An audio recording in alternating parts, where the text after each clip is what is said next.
Today we're going to be talking about the impervious line of shield-bearing abhumans, the Bullgryns.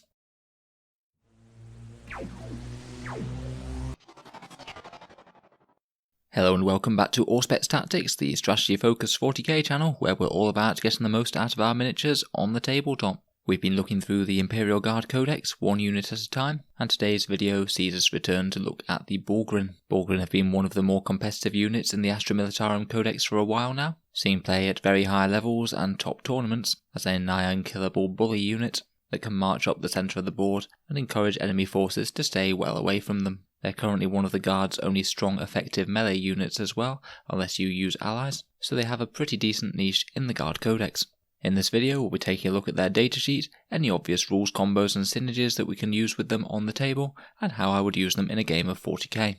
In the background, the Bullgryns are Bullgryn giant abhumans that have been issued with custom-made armour and shields, repeatedly drilled to form a shield line, providing cover to the units of the Guard as they advance. They are issued with brutal Grenadier gauntlets or enormous mauls that capitalise on the Bullgryns' effectiveness with simple and uncomplicated weapons. The casualties among these Bullgryn shield formations are understandably quite high, and well exemplify the attritional style of Guard warfare. So let's see what these shield-bearing brutes can do on the tabletop.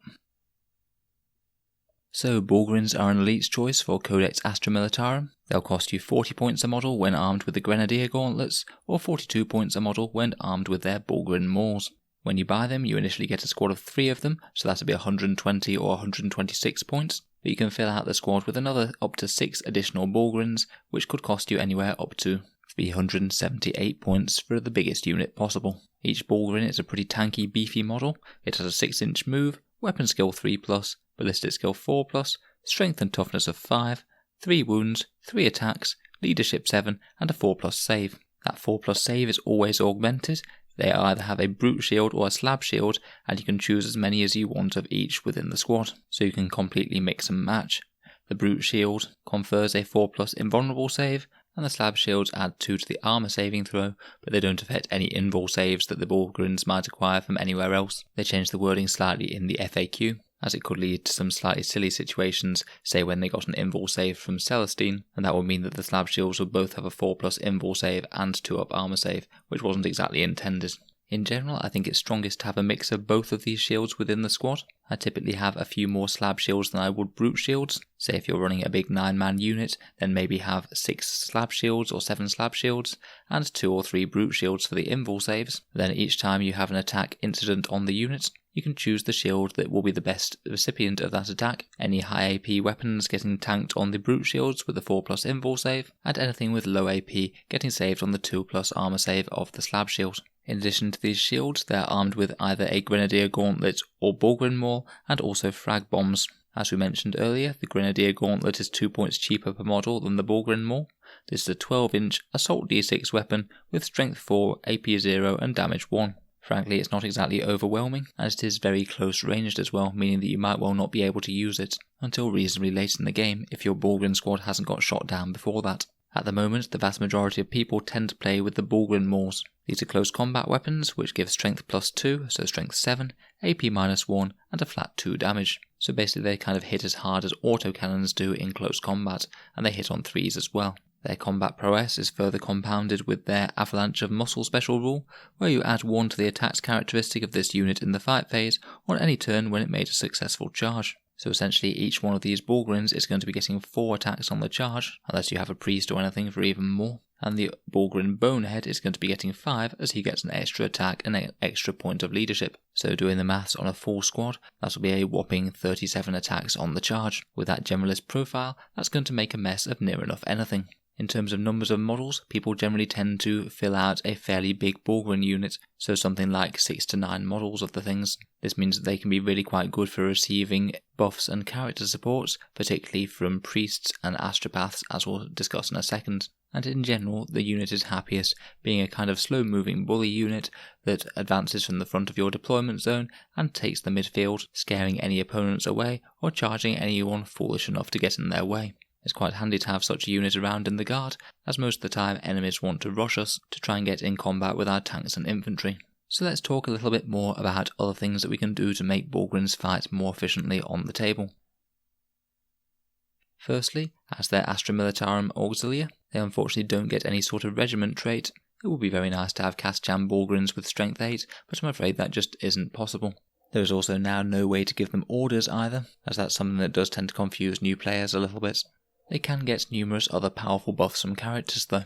Your classic combo that you'd see run quite a bit with Bullgryns is to have a pair of Astropaths, both with Night Shroud and Psychic Barrier, and cast these on the big Bullgryn unit each turn. Psychic Barrier is particularly powerful on Bullgryns. It's really strong on 2-up save models in the first place, but the wording of Psychic Barrier means that it also works on invul saves, so any of your brute shields will be giving the squad a 3+ invul save, which is an enormous boost to shrugging off heavy firepower, which is the thing that's usually going to kill the Bullgryns the most efficient. -1 to hit from Night Shroud also compounds this defensive advantage. As we said a second ago, having a Militarum Priest in tow is also a great idea for these guys. On a big squad you could be getting anything up to 9 attacks for them being in aura range for the extra attack from the priest, so he does significantly increase their fighting power on the field of battle. Other than that, potentially a Lord Commissar could be useful to increase their leadership, although it is fairly good with the Bonehead's leadership of 8. Unless you take really quite a lot of casualties in a turn, this will generally do you okay. If you were including Yarrick in your list for any reason, then getting reroll 1s for the Bullgryn when they're in close combat is certainly not bad, and can be another way that you can stack more damage on them. And finally, I believe that their combo with the Master of the Fleet using the Dagger of 2 Sark will allow you to outflank a Bullgryn unit if you really want to. I don't believe that this crafty combo ever got FAQ'd, so if you give an officer of the fleet who doesn't have a regiment keyword the Dagger of 2 Sark, then you can outflank the Bullgryn. I'm not honestly sure whether it's the best idea though. Generally I think it's going to be more worthwhile just to start them on the table as they're an abnormally tanky unit in the first place. And by outflanking them you're guaranteed that they're not going to be in the game until turn 2. Bullgryns can potentially ride in transports, typically taking up 3 spaces in any given transport. This means that you could have 4 of them jumping out of a Valkyrie via grab-shoot insertion if you wanted, which could be another way to get a small squad to the front line, hopefully to make a charge turn 2. Finally, stratagems are a very good way to get extra durability and damage out of the Bullgryns. In particular, the stratagem Take Cover is an absolute godsend for them. This can be used on any infantry unit when your opponent shoots them, and it basically adds 1 to all of their standard armor saves, not their invul saves, for the duration of that shooting phase. This is pretty great with the slab shields, as you could potentially stack this with Psychic Barrier, and also potentially they could even get a cover save as well on top of all that, meaning that they could be on a 2+ save with an extra +3 to their armor save, so unless you're wounding on AP -4, they're still going to be saving on a 2+ regardless. If you are running a big squad of Bullgryns threatening the enemy, then this is one to think about pretty much every turn that they get shot. Another one is Grenadiers, which could be potentially useful.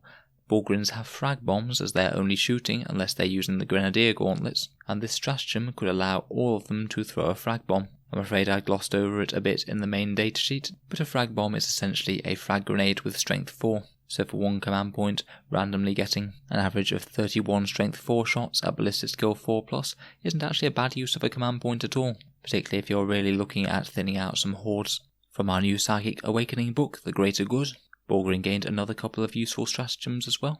The first is called Furious Charge. For 1 command point, for every Bullgryn that finishes a charge move within 1 inch of the enemy, you roll a dice, and on a 4+ it suffers a mortal wound. Obviously this one is better the bigger the squad is. You could be getting an average of 4 or 5 mortal wounds for a maxed out squad, but bear in mind that this stratagem isn't actually worth doing if you just know you're going to pulverise the enemy unit anyway, so they would have to be charging something incredibly hard and tanky to actually make it worth it.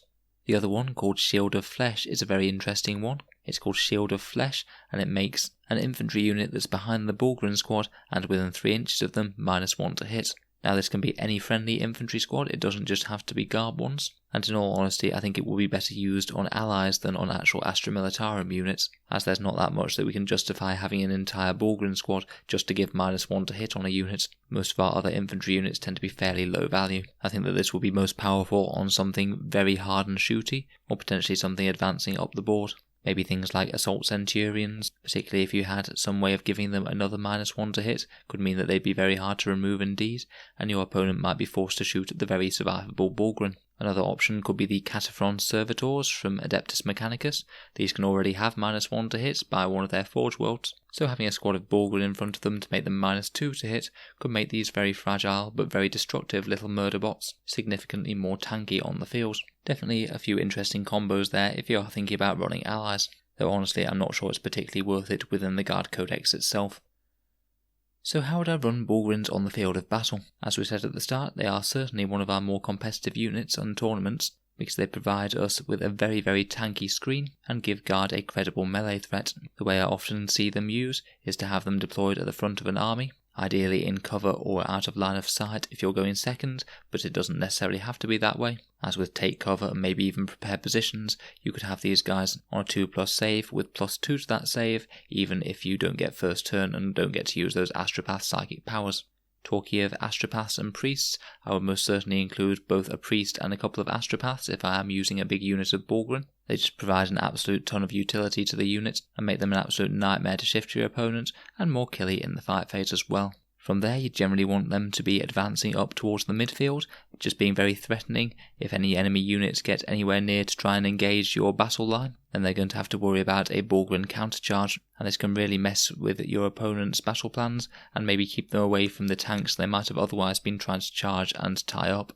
I'd certainly think about advancing them on any turns that they couldn't charge, and if they do find themselves at close range with a horde unit, certainly consider their Grenadiers stratagem to chew through a whole bunch more bodies before they even get to charge. As you're advancing, I'd certainly think about protecting those characters. If you have enemy snipers, then it might be best to try and get them out of line of sight in a ground floor ruin or something, and chain the Bullgryn squad back so they can take use of their buffs. If the enemy doesn't have snipers, then consider putting them just behind the squad, maybe chaining one Bullgryn back so they can't even be shot if the enemy gets round behind them. From there, I'd be advancing on any turns that I couldn't charge, and then just generally move up into the midfield, hopefully score some objectives, scare the opponent away from doing the same, and as and when you can choose to charge down enemy units and hopefully eliminate them with brutal close combat. There are going to be some games where the Bullgryn might not ever make close combat, but honestly, despite this, they might still have influenced the game in a very positive way if they've kept the enemy away from your tanks and scored your objectives in the midfield. They're one of the units where even their very presence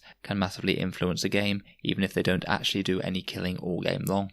If you're playing ITC, I've even heard of people using these as engineers to have a very significantly tanky unit that can just sit there and score objectives all game, while also being a massive counter-charge threat, should that be more valuable to you as the game goes on.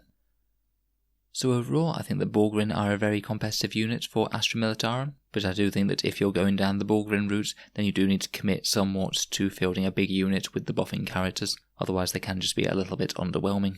Let me know if you had any experience playing with or against them, and any obvious benefits or pitfalls that I've missed. And if you've enjoyed the Guard content, feel free to subscribe or check back in another couple of days, as we have new Imperial Guard content coming out every 2 days on this channel. If you'd like to support Auspex Tactics, I do have a Patreon page, which is how this channel keeps on going with as many videos as we've been making. So if you have been enjoying the content, feel free to leave a little support there. There are also some other benefits, such as seeing my own tournament lists and tournament reports, voting on options for future videos in the channel, and also the occasional prize draw. So if any of that's of interest to you, please check out the link down in the description below. And of course, a big thank you to all of my current patrons for helping make this channel possible. In any case, thank you very much for listening. I'll hope to see you guys next time.